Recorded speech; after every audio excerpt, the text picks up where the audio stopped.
Hey everyone, and welcome. Today we are going to completely rethink your creative space. We're going to break down exactly how to design an art studio that doesn't just, hold your stuff, but one that actually helps you create your absolute best work.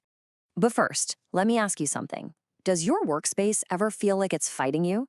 You know the feeling. You're hunting for that one tube of paint, the light is terrible, and you just feel so cramped and disorganized. If that sounds familiar, trust me, you are not alone. And it's definitely time for a change. All right, let's really get into this. The big idea we're exploring today is that a professional studio has nothing to do with having the fanciest, most expensive gear. Not at all. It's about building a system, a well-oiled machine where every single part is designed to optimize for one thing and one thing only, making great art. So we're going to build that system, and we're going to do it using three foundational pillars. Seriously, if you get these three things right, it will completely revolutionize your entire creative process. So what are they? Well, pillar one is all about controlled light, getting scientific with it. Pillar two is organizing your workflow into dedicated zones. And pillar three, it's building the whole thing on a rock-solid foundation of health and safety. Let's start with what is, without a doubt, the most critical element of all. Light. It is everything. I mean, think about it. If you can't see your colors accurately, then what's the point? Nothing else matters. The goal here isn't just to make the room bright, it's to control light as a variable, so your results are consistent whether it's day or night. And I love this quote because it perfectly illustrates the mindset we need. The sun moving across the sky, that changing light from a window, that's noise. It can totally corrupt your data, which are the colors on your canvas. To really think like a pro, you have to eliminate that noise. So our first tool for doing that is understanding Kelvin. Have you ever painted something inside and it looked just perfect, but then you take it outside into the daylight and you realize the colors are just completely wrong? Well, that's because most standard household bulbs are warm, right? They have a yellow tint, which tricks your brain into adding more blue or cool tones to your painting to compensate. So here's the magic number. This is what's absolutely crucial. You need bulbs that are rated between 5,000 and 5,500 Kelvin. That specific range, well, that's the scientific match for natural, noonday sunlight. It ensures your color data is always accurate. But wait, Kelvin is only half the battle. You also have to look at something called the CRI, or the Color Rendering Index. You could have a cheap shop light with a perfect Kelvin temperature, but if it has a low CRI, it's going to make your vibrant reds look muddy and your deep blues look all washed out. For a truly professional setup, this is non-negotiable. You need a CRI of 95 or higher. That's it. This guarantees that what you see on your palette is exactly what you're putting on the canvas. No more guessing games. Now, what's really fascinating here is that even the best bulbs are useless if you don't place them correctly. You want to avoid direct sunlight that creates those harsh, hot spots on your canvas. Instead, place your main light source at about a 45-degree angle. Why? This prevents that awful glare you get off of wet paint. And here's a simple pro tip. If you're right-handed, put the light on your left. That way your own hand never casts a shadow right where you're trying to work. Okay, let's move on to our second pillar. You see how this all builds on itself, right? A cluttered space almost always leads to a cluttered mind. By organizing your studio into specific, functional zones, you create this seamless workflow that lets you stay in that creative flow state, which minimizes all those little distractions and frustrations. Zone number one is your creation zone. This is the heart of the entire operation. It's got to have your best light, your easel, and your taboret. That's just the fancy name for the little table that holds your palette and brushes.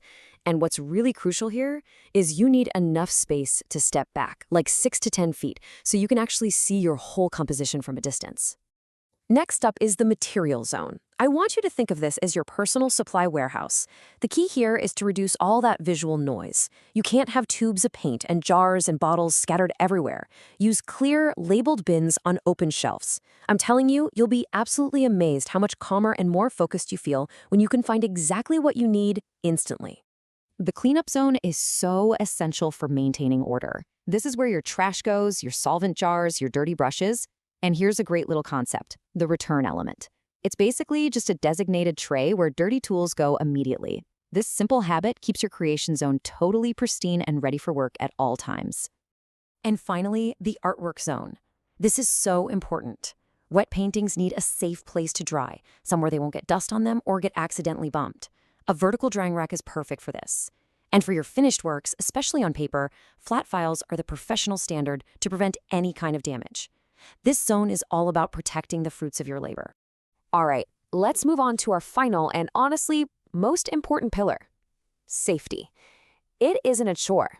It's the foundation that makes sure you have a long, healthy, and productive career as an artist.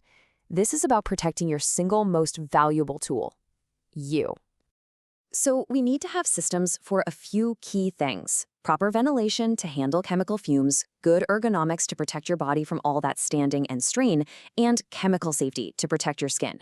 But I want to really focus in on the most urgent danger, the one that most artists completely overlook. Please pay very close attention to this. Rags that are soaked in things like linseed oil or other drying oils can spontaneously combust. Seriously. As the oil oxidizes, as it dries, it generates heat.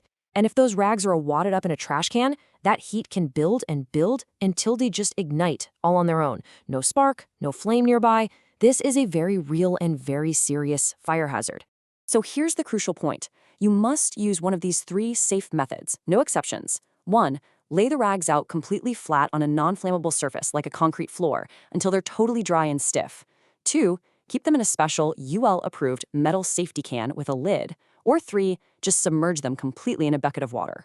This is an absolute non-negotiable rule for a safe studio.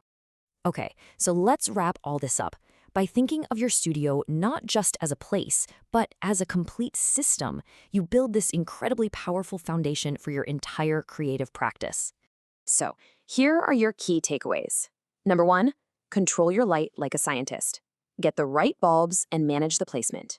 2, organize with zones to create mental clarity and that feeling of flow. And 3, always prioritize safety to ensure you have a long and healthy career. You know, when you actually take the time to build this system, you're removing friction, frustration, and danger from your process. You're freeing up your mind to focus only on what truly matters, that next brushstroke. Always remember, investing in your space is a direct investment in your art. So I'll leave you with one final thought. After everything we've talked about today, what is the single most impactful change that you can make, like this week, to start professionalizing your own creative space? Think about it. Thanks so much for joining me.